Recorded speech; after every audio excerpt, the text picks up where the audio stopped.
Moin und herzlich willkommen zur 55. Folge dieses kleinen Podcastes.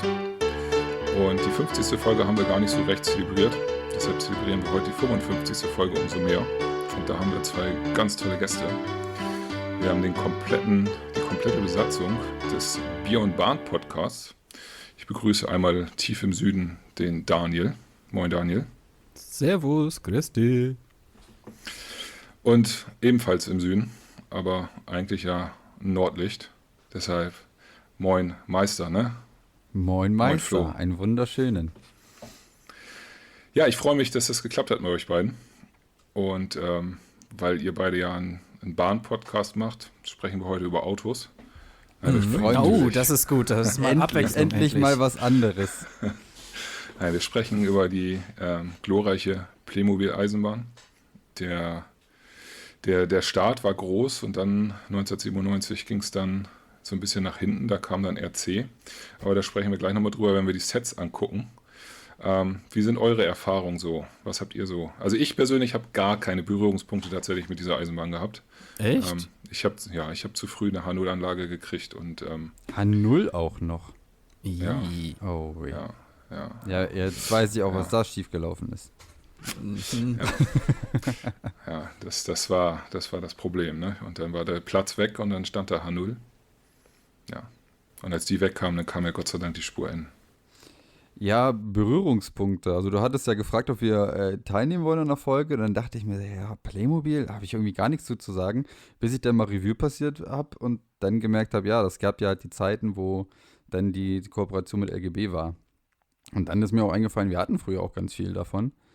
Und ja, das sind halt so die Berührungspunkte. Also ich erinnere mich noch gut daran, da hatten wir halt, wir sind ja eigentlich Spur-N-Bahner hier alle, waren dann aber auch irgendwie in H0 mal dabei, in Spur TT, also in den ganzen unterschiedlichen Maßstäben und hatten halt dann auch eine Spur G-Sammlung. Hatten halt damals in der Mietwohnung allerdings Problem, wir hatten keinen Garten. Also zum Leid meiner Mutter wurde die ganze Gartenbahn dann immer komplett durch die ganze Wohnung aufgebaut. Ja, bis dann irgendwann der Staubsauger mal wieder kommen musste. Dann hieß es, ja, könnt ihr jetzt mal wieder abbauen. Dann ging das wirklich irgendwie durch den ganzen Flur, Wohnzimmer, Küche, Schlafzimmer und Kinderzimmer. Und dann hast du da halt irgendwie verschiedene Stationen gehabt und bist dann hin und her geeiert. Ja, man konnte immer ganz toll, ja. Entschuldigung. Nee, sag ruhig. Man konnte immer ganz toll dann als Kind, wenn es Essen gab, dann mit dem Zug das Essen aus der Küche rüber zum Esstisch fahren. Also das haben wir immer gemacht. Das fand meine Oma und meine Mutter immer sehr nervtötend, vor allem weil das Zeug ja kalt wurde, weil die Strecke ging ja nicht direkt von der Küche ins Wohnzimmer, sondern musste ja auch noch durchs Schlafzimmer und durchs Kinderzimmer durchfahren. Aber ja, wir hatten auch eine Playmobil-Eisenbahn, beziehungsweise dann später eine LGB. Und die habe ich auch tatsächlich immer noch. Also die ab und zu, wenn ich lustig bin, baue ich die auch oben auf. Ja, ist sehr cool, weil ich habe es gesehen, die sind doch ja auch noch recht teuer auch heute, wenn man da mal was für haben will. Aber angeblich soll der Ersatzteilbedarf auch ganz gut zu decken sein. Ne? Sind die Preise da wieder gestiegen für die ganzen Sachen? Also ich weiß nur, der Hintergrund ist, also wir haben nichts mehr in Spur G und haben auch die ganzen Playmobil-Fahrzeuge verkauft. Das war vor, lass mich lügen, ich glaube 10 Jahren. Und da war der Gebrauchtmarkt echt am Boden. Also da hast du so für so einen Personenwagen oder so 25 € bekommen. Was ja gut, aber vor 10 Jahren war der gesamte Modellbahnmarkt nicht so supi-dupi.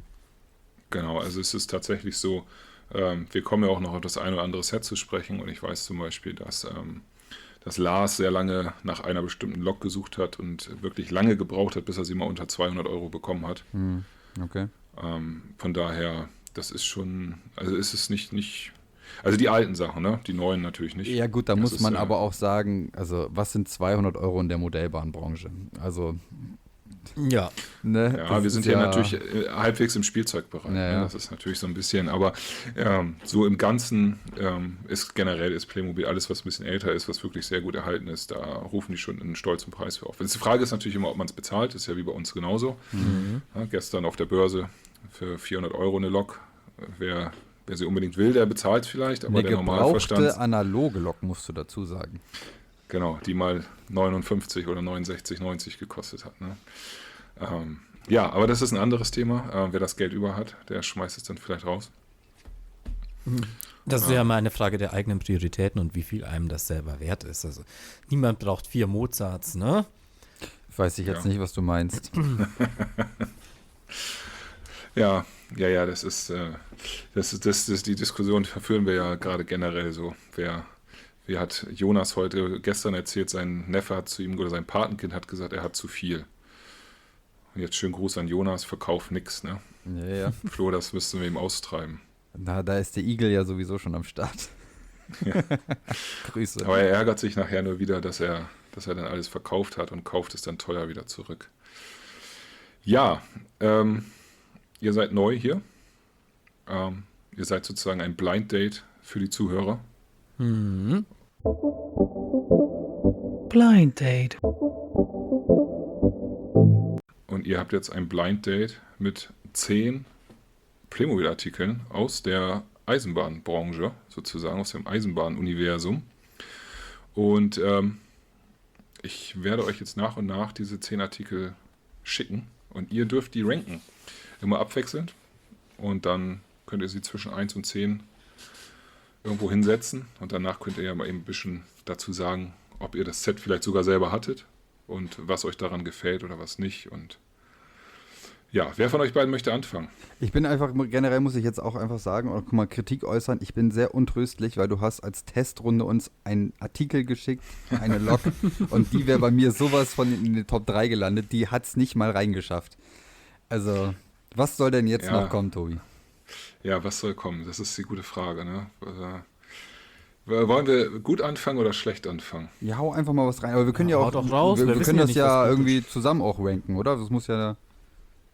Ja, ihr könnt auch euch absprechen, das ist eigentlich eine gute Idee. Ihr seid ja, ihr könnt ja auch ein gemeinsames Ranking machen. Das ist ja. Ne? Geben wir uns Handzeichen.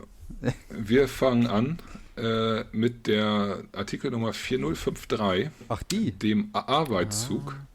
Von 1992 bis 1995 war er erhältlich. Und ihr müsstet jetzt ein Bild haben und euch das anschauen können. Boah, an den habe ich letztens sogar auch noch gedacht. Weil den hatte ich auch. Also nachdem du angefragt hast, habe ich auch mal so ein bisschen Revue passieren lassen, was man alles in der Sammlung hatte. Und man kam dann da schon auf ein paar Sachen. Den fand ich irgendwie immer cool, die gelbe Gefahr.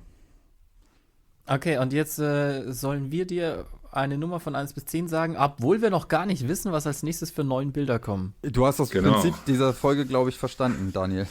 Das ist schon irgendwie fies. Ja, das ist Sinn der Sache. Ja, Daniel, hattest du den? Nee, den hatte ich nicht, den hatte aber der Hansi hatte den. Natürlich, wer auch sonst, der Hansi. Ja, der Hansi, der hatte die größte Playmobil-Eisenbahnsammlung, die ich, glaube ich, je in meinem Leben gesehen habe. Und es durfte auch alles gespielt werden. Also ich würde jetzt spontan, weil ich ja nicht weiß, was noch kommt, so 6 oder 7. Also na, der ist höher. Der ist höher. Ja, der war als Kind, dann hast du da so einen gelben Zug, der ist höher, Dann ist er halt die 8. Nee, du musst andersrum. 1 ist ja das Beste. Ach so, Entschuldigung. Ja, das habe ich wieder falsch mich jetzt schon für meinen Podcast-Partner, dass er dieses Format nicht mehr kennt. So, nein, ich dachte, 10 sind die besten Punkte. Entschuldigung. Nee, 10 ist der letzte 10 ist Platz. das Schlechteste, da willst du nicht hin. Ja, dann ist er halt 3, so rumgesehen. Ist denn eine 3? Ja, eine 3 ist, glaube ich, gut. Haben wir noch 2 Optionen für was Geiles? Das ist wie wenn Flo unterwegs ist und dann sagt, oh, guck mal, die ist eine 10. Nee, wir machen es hier genau andersrum. Heute ist andersrum. Okay, also dann macht ihr das gerne, dann macht ihr eine Liste, ja? Dann meint ihr werdet euch einig im Großen und Ganzen? Natürlich. Ja. Sehr gut. Okay. Das ist eine 3, das ist eine stabile 3. Alles klar. Dann machen wir aber weiter mit der Artikelnummer 4011. Das ist der RC-Schnellzug mit Licht von 2005 bis 2009 gab es ihn. Und den habt ihr sofort da. Aber wenn du jetzt 2005 bis 2009 sagst, dann ist das ja schon gar nicht mehr. Achso, du hast ja auch RC-Schnellzug gesagt. Du merkst schon, der ist es nicht. Der hat, generell diese ganzen Spur-G-Fahrzeuge, die haben halt so noch diesen Nostalgie-Vibe. Das ist ja auch so wie Musik. Also alle Songs, die von früher sind, die sind halt besser, weil die haben halt dieses Nostalgie-Ding. Ja, das ist so. Diesen Legendenstatus. Zumal du auch ja tatsächlich bei den alten Sets auch noch die die Nähe zur Deutschen Bundesbahn wirklich hattest. Es war ja der Keks drauf, ich weiß nicht, die Baureihe 99 ist ja eher so der Sammelbegriff für Schmalspur, habe ich gelesen. Ne? Ich bin so Dampflok ja gar nicht so affin, aber ihr seid ja wahrscheinlich ein bisschen firmer als ich. Von daher, das ist nur so ein Sammelbegriff sozusagen. Es gab keine konkrete Baureihe in dem Sinne 99, ne? Nee, jein. Also es gibt Baureihe 99, aber das ist, wie du halt sagst, das ist halt so eine Sammlungsbaureihe, also 99 plus, weiß ich nicht, 5 plus 6, also Punkt. Das ist ja das Thema, dass LGB ja früher sowieso ganz, ganz viel in dem Schmalspursektor eigentlich gemacht hatte, damit das irgendwie auch so vertretbar ist mit engeren Radien und all sowas. Und es gab ja früher Spur G auch nur von LGB, von der Lehmann-Gartenbahn. Mittlerweile, also LGB selber hat dann ja auch noch, beziehungsweise es gehört ja jetzt auch seit etlichen Jahren zur Märklin-Gruppe, dann angefangen Regelspurfahrzeuge zu machen, also das, was auch wirklich von den normalen Gleisen läuft, dann ist Pico da noch mit eingestiegen, aber da hat sich Playmobil dann damals halt auch einfach irgendwie so ein bisschen daran orientiert, ne? Ja. Aber kommen wir zu diesem, was auch immer das sein soll, also auch dieses Gelenkdrehgestell in der Mitte. Also ich würde jetzt mal aus Kindersicht sagen, Spielspaß ist da schon vorhanden auch, weil du kannst ja alles aufmachen und sowas, aber nicht so lang wie bei unserem Nummer 3. Also was mir gleich auffällt, da ist ja auch dieses gelbe Aufgleisungsgerät mit, die Aufgleisungshilfe. Die gab es halt damals auch schon in den 90ern, also vor der Trennung, weil die hatten wir damals nämlich auch. Aber ja... Weißt du, ob man den trennen kann, den Zug, oder ist das ein... Ja, es gibt auch, meine ich, noch ein Mittelteil tatsächlich dafür. Okay. Ja, Daniel, was ist denn das? Ist das so eine... Also, das Schlechteste nicht, weil das Schlechteste müssen wir uns echt nur aufhalten. Aber das ist schon echt weit unten. Ist das so eine 8? Ist das eine 9? Ich würde auch eine 8 sagen. Okay, dann sagen wir mal 8. Ich habe den Glauben noch nicht ganz verloren, aber... Aber das heißt ja auch, es muss zweimal was kommen, was schlechter ist, ne? Ja, wir gehen mit 8. Ja, wir gehen mit 8. Wir gehen mit der 8. Okay. Dann kommt als nächstes die 4005. Das ist ein Personenzug von 1995 bis 1997. Gute alte LGB-Zeit. Jetzt bin ich gespannt. Ich hatte gleich eine Assoziation dazu. Ja, den hatte ich. Also, nee, nicht genau die, ja, aber die Lok halt und sowas, klar, aber die kann ich gar nicht gehabt haben, die Wagen. Ja, es sieht halt aus wie die LGB-Startsets auch, die Stenz. Steins, meinst du? Steins. Ja, das ist wahrscheinlich dann ja auch irgendwie so ein Pendant dazu, halt nur ein preiswerter. Also das ist ja, die Lok gab es ja auch in allen möglichen Farbvarianten. Die Wagen kenne ich in der Tat, die Lok nicht. Ja. Natürlich, was sollte es auch sonst sein? Also, die Wagen kenne ich in der Tat, die hatte ich aber nie. Also die Lok habe ich noch nie gesehen in grün.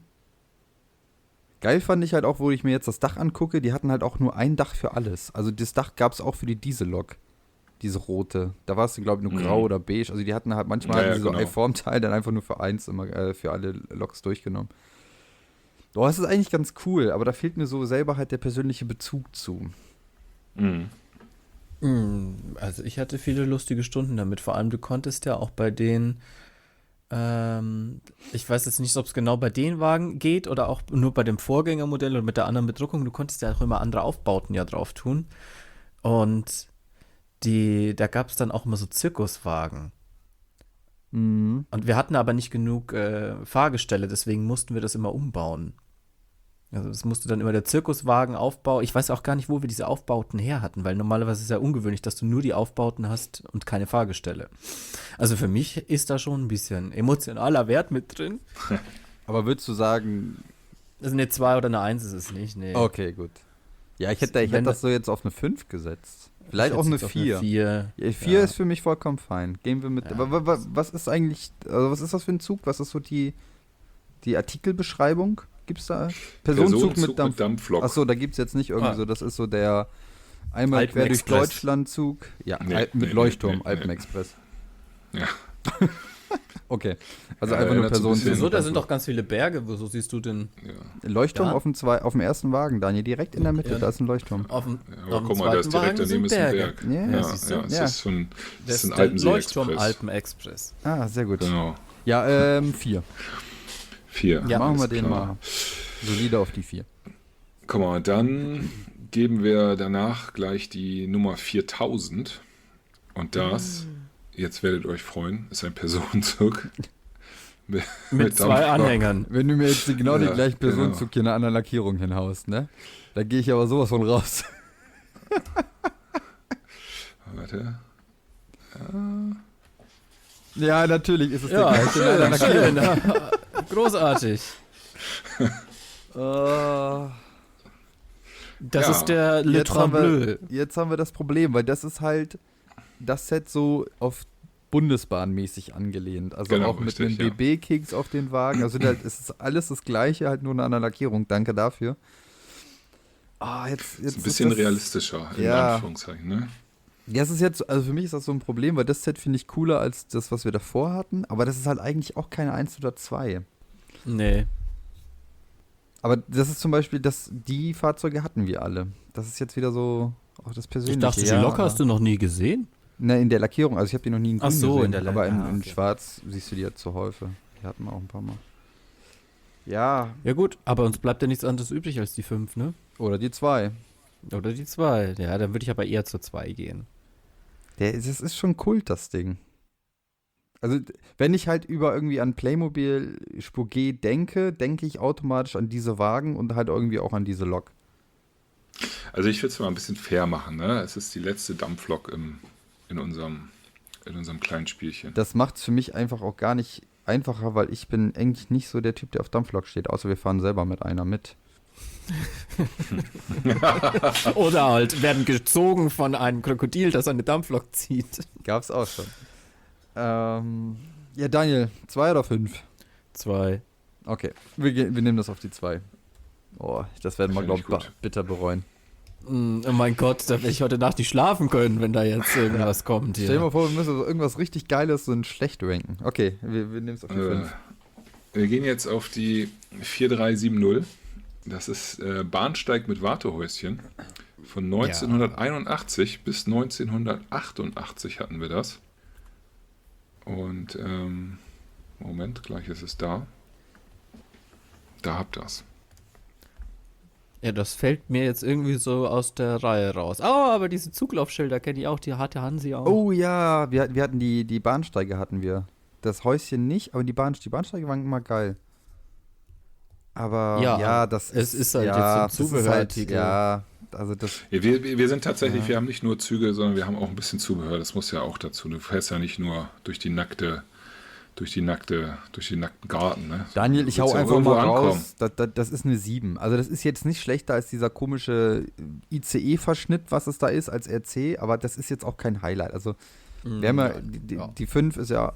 Nee, die 5 haben wir auch noch frei, ne? 5, 6. Nee, 1, 5, 6, 8, 9 habt ihr. 9, 10 habt ihr frei. Ja, nee, dann ist das eine 7, oder? Ja. Ja, gehen wir mit der 7. Ist solide, ist cool, aber. Ja, wir bleiben jetzt gerade mal im Gebäudesektor und gehen zur 4300. Das ist der Bahnhof. Den gab es tatsächlich von 1983 bis 1999 unverändert. Da wurde aber eine Spritzgussform ordentlich also es ist wirklich einer der längsten, eines der längstlebigsten Sets bei Playmobil sein. Und da habt ihr ihn. Ich muss jetzt ehrlich gestehen, ich habe den noch nie gesehen. Ich auch nicht. Ich habe mich auch gerade gefragt. Ich habe den noch nie gesehen. Ach Quatsch. Nee. Das Ding ist, man muss dazu sagen, Playmobil war zu der Zeit natürlich sehr oder hat es genauso gemacht wie Faller, Vollmer und wie sie nicht alle heißen. Denn dieses Grundkonzept dieses Hauses kriegst du als Bauernhaus, du kriegst es als Mittelalterhaus. Gab es das auch irgendwie als Burg oder sowas? Genau, ja, genau. Ich erkenne sofort das Bauernhaus, aber als Bahnhof kenne ich es nicht. Ja, man kann da auch so das ist alles letzten Endes wird da wiederverwertet und von daher, das ist das einzig modern in Anführungszeichen oder ja, was es ein bisschen universell macht, universell, nee, jetzt das falsche Wort, wie heißt es, als zum Unikat macht, so, das ist das Wort, was ich gesucht habe, ist die Uhr da oben. Das ist nur in diesem Set drin. Aber ansonsten sind es halt Teile, du kannst ihn dir auch selber zusammenbauen aus anderen Bausätzen sozusagen. Und lass mich raten, dieses Unikat mit der Uhr ist einfach nur ein Aufkleber. Oder ist das ein Formteil? Ich glaube, das ist tatsächlich, also die Uhr, das Ziffernblatt ist wahrscheinlich ein Aufkleber. Aber wie gesagt, die Zeiger kann man bestimmt drehen. Genau, die Zeiger wirst du drehen können. Da drehe ich lieber am Rad. Ja, das sowieso. Aber ich habe sofort das Bauernhaus erkannt, weil das hatte ich. Und die Burg. Ja, die das Elemente. hatte ich auch, das Bauernhaus. Ja, aber als so in der Kombination habe ich das noch nie im Leben gesehen. Nee, also mir kam das auch nicht auf. Ja, was machen wir denn aber jetzt? Guck, das ist 16 Jahre im Sortiment gewesen. Ja. Doch durchaus eine lange Zeit. Boah, ich glaube, also die liebe Playmobil-Gemeinschaft wird uns vielleicht dann für lynchen, aber ist das eine 9? Also ich will mir jetzt auch nicht die Mitte irgendwie verbauen für was. Also nee, ich sehe das gerade zum ersten Mal, ich habe da keinen Bezug zu. Eine 10 ist es nicht, weil dafür ist das schon cool, aber vielleicht war das ja die Basis für alle anderen Geschichten. Damit wäre es eigentlich super geil und nicht nur zusammen. Oder ist es zusammengeschustert aus allen möglichen Resten von anderen Sets? Das müssten wir halt jetzt wissen. Was kam jetzt zuerst? Das Bauernhaus, worauf ein Bahnhof entstanden ist, oder ein Bahnhof, worauf ein Bauernhaus entstanden ist? Die sind beide aus Mittelalterteilen entstanden. Also erst war das Mittelalter. Fachwerkhäuser im Mittelalter. Früher hatte Playmobil sehr viele Fachwerkhäuser in verschiedenen Farben, später nur noch das Weiße. Und das andere sind ja die Burgteile. Von daher ist es praktisch die haben einfach Teile genommen, die sie hatten und haben gesagt, so, das ist jetzt ein historischer Bahnhof und das passt jetzt. Ja, dann ist es halt eine 9. Ja, ich bin auch mit der 9. Wir werden Hassmails bekommen, darauf stelle ich mich jetzt ein, aber du liest ja unseren E-Mail-Account eh nicht. So nämlich. Weil ihr ja jetzt Gebäude so gerne habt. Machen wir Autos. Jetzt sage ich tatsächlich das letzte Gebäude. Oh. Die 4305, die Güterabfertigung. Oh, das finde ich aber wieder netter. Habe ich auch noch nie in meinem Leben gesehen. Aber das sieht originell aus. Hat 11 Jahre weniger auf dem Buckel gehabt als der Bahnhof. War nur bis 88, von 81 bis 88 drin. Ist tatsächlich auch eine, ja, damals gab es die Safari-Station, die sah genauso aus. Später in der Western-Welt wurde das Dach wieder benutzt. Also es hätte mich jetzt auch als allererstes irgendwie so an Western erinnert, weil dann gab es ja, meine ich, glaube ich, auch eine Dampflok zu mit so einem fetten Räumer vorne dran. Mit so einem Bahnräumer. Fetzer. Und da hätte ich es dann auch angesehen. Aus dem Westen. Ja, irgendwie sowas. Ja. Okay. Was haben wir denn? Was haben wir noch frei? 1, 10 und 6, oder?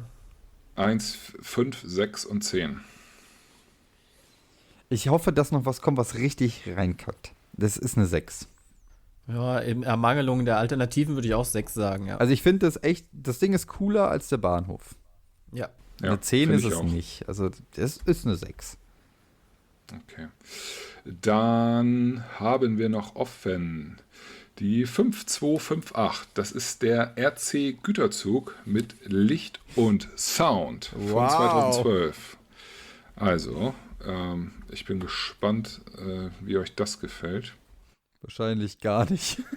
Ja, also tatsächlich, wenn du schon RC ankündigst, denke ich mir gut, dass wir die 10 noch frei haben. Ja, vielleicht kommt ja noch eine RC. Wer weiß das schon, sagen, ne? Das ist das kenne ich sogar. Das habe ich schon ein paar Mal gesehen. So schlimm. Nee, das ist auf jeden Fall. Habe ich auch gedacht. Ich finde das gar nicht so verkehrt. Also so optisch habe ich gedacht, das sieht schon ganz nett aus. Ja, ich überlege gerade, ist das cooler als der. Ja, weiß ich nicht, aber die Güterabfertigung? Ist der Flachwagen von der Form her einer, den es damals auch schon gab, oder ist das eine Neukonstruktion? Der erinnert mich irgendwie so an also es gab damals ja auch die ganzen Flachwagen. Nee, ich glaube, dass auch die Lok tatsächlich, also die Lok ist, das ist ja schon eine neue, aber die haben teilweise die alten Wagen wieder rausgebracht. Also der Schienenmaßstab muss wohl derselbe sein. Ja, die haben halt bloß die Achsen gewechselt. Genau. Von daher werden sie sich wahrscheinlich wieder in einer alten Form bedient haben. 1, 5 und 10, ne? Wird halt die 5 werden, oder? Meinst du, da kommt noch was richtig Scheußliches? Ich habe Angst, dass wir irgendwas richtig Geiles am Ende auf die 10 packen müssen, wenn wir uns die ganze Zeit irgendwie frei halten. Willst du das jetzt auf die 10 packen? Ja, also eigentlich hätte man diesen ICE-Verschnitt auf die 10 rigoros rauf, weil der ist echt kacke. Also. Ich biete euch an, dass wir den runternehmen, weil der ist echt schlecht. Ich mache euch die 8 frei. Oh, geil. Und dann könnt ihr auf die, packen wir den auf die 10. Und weil ich finde auch, das ist das absolut schlechteste Set von allen, die ich da rausgesucht habe. Schön, dass du das irgendwie als zweites gebracht hast. Danke dafür. Ja, komm, dann packen wir diesen komischen Schnelltriebwagen da auf die 10 und das Güterset da auf die 8. Dann haben wir noch die 1 und die 5, oder? Die RC kommt bei uns nicht gut weg. Nee, aber es war aber dann auch haben wir klar. ein Problem. Oh nee, Tobi, nein. Wir haben jetzt die 4010, den RC-Güterzug mit Licht. Ohne Sound. Ohne Sound. Von, ihr werdet es gleich sehen. Er ist von, lass mich kurz gucken, von 2005 bis 2010. Ja, ich danke dir, Tobi. Danke für gar nichts. Wobei ich ja sagen muss, das Ding, also das hat ja wenigstens ein konkreteres Vorbild. Das sieht aus wie eine 101. Man kann das erahnen, sagen wir mal so. Ja, gut. Das andere, da kannst du aber auch erahnen, dass das eine V100 sein soll. Das war doch keine V100. Hätte ich jetzt auch eine V36? Na, also das ist irgendwie sowas. Das Fahrgestell ist vollkommen falsch, aber von der Form her. Ja, irgendwie was Kleines. Das ist einfach eine Lok mit Mittelführerstand. Ja. Okay, aber wir sind halt nicht die Lok-Konnoisseure wie der Herr Giwanski. Also packen wir jetzt die 101. Das ist keine 1, Daniel. Also das ist wirklich räudig. Nein, das ist auf gar keinen Fall eine 1. Also, aber wir werden ja gleich weinen, wenn dann das letzte kommt. Stell dir mal vor, jetzt sagen wir, das ist eine 5. Also wir packen es so oder so auf die 5. Und jetzt kommt Tobi und sagt, ja, ich hätte da noch ein Set, die 4000 irgendwas RC. Dann mache ich aus. Also spätestens da kommt dann ein Bahnübergang von 1986 mit manuell bedienbaren Schranken. Ey, der war aber cool. Okay, seid ihr bereit für das letzte Set? Okay, das ist die das ist ja jetzt quasi unsere Nummer 1. Ja, wir haben ja keine Wahl. Ja. Es ist Eisenbahn mit Bahnhof von 1993. Das klingt aber nach viel. Da hast du viel für dein Geld bekommen. Ja, das. Ich bin gespannt, was ihr sagt. Moment, jetzt hakt die Technik. Nein, jetzt macht das noch spannender. Ja. Ich halte es gar nicht mehr aus. Ach, was, also, das ist doch niemals unsere 1. Ich interveniere. Also, es ist 6905, falls es irgendjemand wissen möchte. Aber es ist ein Bahnübergang dabei, auf alle Fälle. Es ist eine Brücke dabei. Es ist aus der Playmobil-Reihe 1, 2, 3. Das sieht aus wie die Brio-Eisenbahnen schlecht. Tobi, es gab so viele geile Modelle und du kramst das raus. Danke. Nein. Ja, und wir wählen das auch noch auf Platz 1. Das ist jetzt unser 1. Pass auf, nein, ihr habt einen anderen Platz 1. Das wird tatsächlich nur Spaß. Aber das habe ich auch noch nie gesehen. Das ist ja ganz grausam. Du hast ja vorhin was von Western gesagt, ne? Ja. Ah, okay. Das ist das Letzte. Das ist dann eure Nummer 1 tatsächlich. Das ist die Nummer 1, damit kann ich aber wirklich gut leben. Die Lok hatten wir nicht, aber den Flachwagen und auch den Caboose. Ja, damit kann ich leben. Ja, ich kann damit auch gut leben. Wenn ich jetzt so nochmal Revue passieren lasse, was er uns alles so geschickt hat, würde ich auch sagen, das ist verdient Nummer 1. Wobei das ja auch schon wieder, Tobi, eine Dampflok ist, ne? Also du hast gesagt, da kommt keine mehr. Ja. Das stimmt. Den habe ich tatsächlich.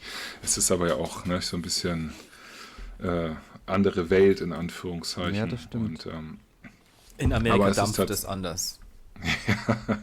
Ja, aber es ist tatsächlich so ein bisschen, wir haben gerade, die letzte Folge, die wir gemacht haben, war gerade Western, das beliebteste Western-Set von, was wir hatten. Also wir haben da so eine Abstimmung gehabt und da habt ihr das natürlich auf die 1 gepackt, ganz klar. Nee, tatsächlich war, jeder hatte ja sich was rausgesucht und das hat tatsächlich keiner genommen. Es war bei Lars mit drin, aber am Ende haben wir uns tatsächlich alle jeweils für ein kleines Set entschieden im Großen und Ganzen tatsächlich, weil es ging ja um das beliebteste, was einem selbst am allerbesten gefällt und Ich hatte die Lok nicht. Ich hätte sie gerne gehabt und habe sie aber nie bekommen. Und das ist halt so ein, ja, und heute kannst du es nicht, dafür nutzt man es nicht, ne? Da sind wir wieder bei dem, du könntest es rein theoretisch kaufen, aber dann gehst du doch lieber für die Modellbahn hin oder das ist halt so ein echt großer Staubfänger. Also da denkst du so, ja genau. Geil, holst du dir, steht dann halt wie bei Daniel irgendwo rum.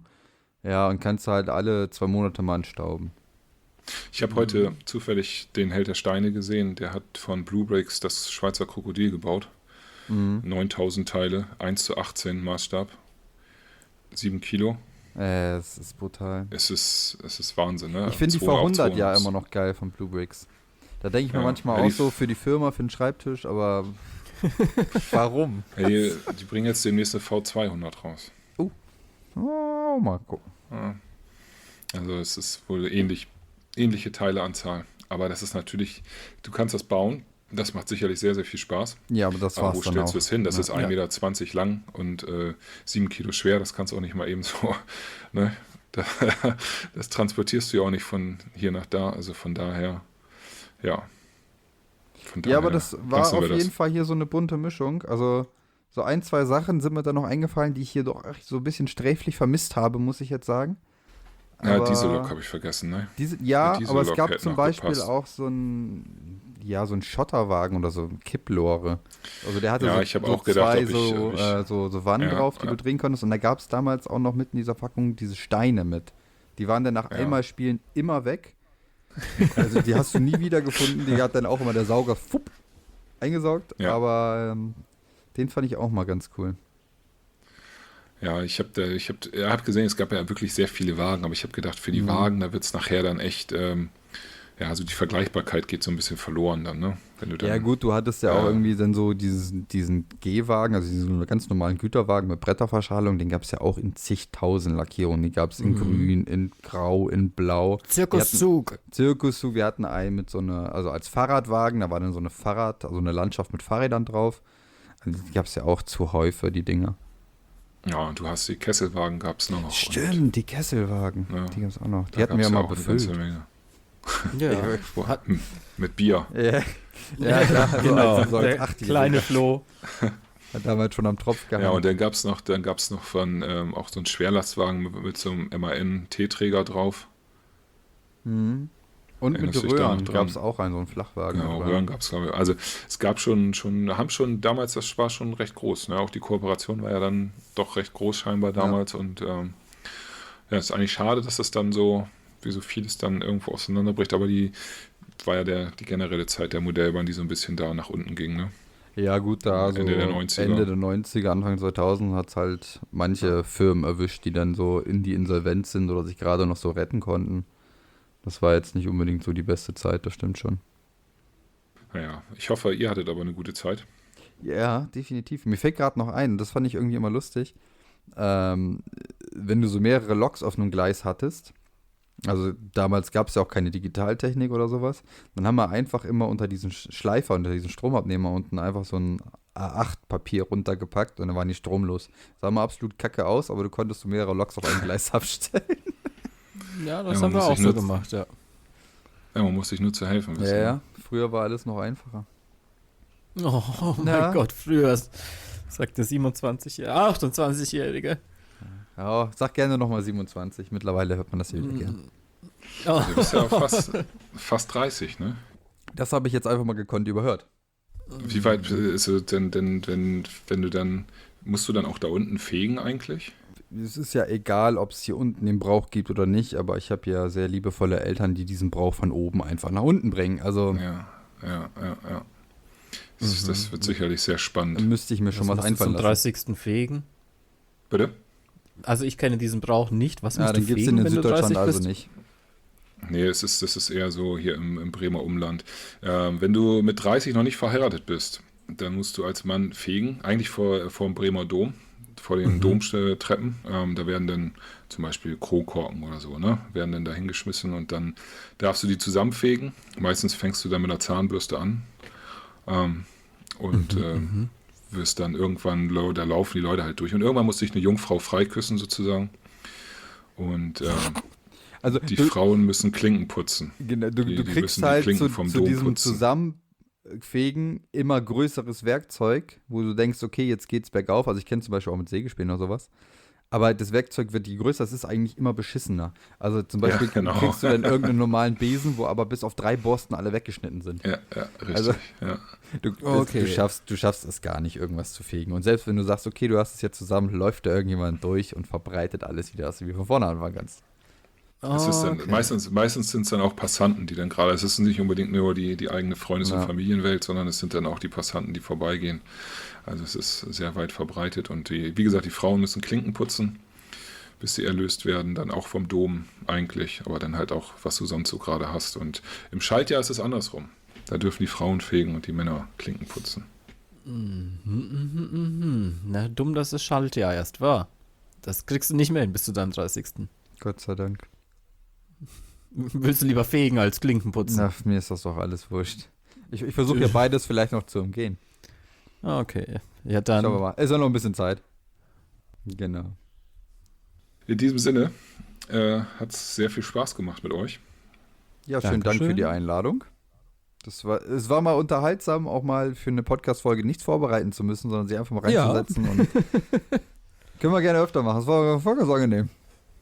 Ja, wir haben ja noch, es gibt noch mehr Eisenbahn, aber ihr könnt vielleicht ja auch mal spontan sonst für andere Themen sonst mal da sein. Wir sind jetzt auch gerade dabei, wir überlegen auch so ein bisschen mal über den Tellerrand zu gucken, generell nicht nur Playmobil zu machen, sondern auch mal ein bisschen was anderes. Und genau, an euch, die ihr zuhört, guckt vorbei bei Beyond Bahn, bei YouTube, bei Spotify. Ihr macht ja mehr Seecasts als Podcasts, ne? Oder seid ihr jetzt auch wieder, ihr seid jetzt ein bisschen zurück mal wieder aufs Hören, aber ihr macht ja auch sehr viel zum Sehen. Ja, also ich finde es immer sehr schön, dass Seecast sich inzwischen sehr etabliert hat. Ja, total. Also ja, gestartet sind wir ja einfach mal als Podcast-Format und dann haben wir irgendwie doch gesagt, es ist lustig, uns irgendwas anzugucken, sei es jetzt irgendwelche Museen, ob wir auf Ausstellungen unterwegs sind oder andere Hersteller noch besuchen. Da fällt uns immer was Lustiges ein. Ja, sehr zu empfehlen. Und wenn ihr bei YouTube seid, könnt ihr auch unseren Kanal neu abonnieren. Der ist jetzt ganz frisch. Die ersten Folgen hat Lars bereits online gestellt und ansonsten bei Spotify abonnieren und so, ihr wisst ja. Und ja, immer schön die Glocke aktivieren. Genau, die Glocke aktivieren, Klingeling. Und ja, nochmal, ich bedanke mich bei euch beiden und ja, wünsche euch einen schönen Abend. Bis bald. Macht's gut. Tüdelü. Tüdelü.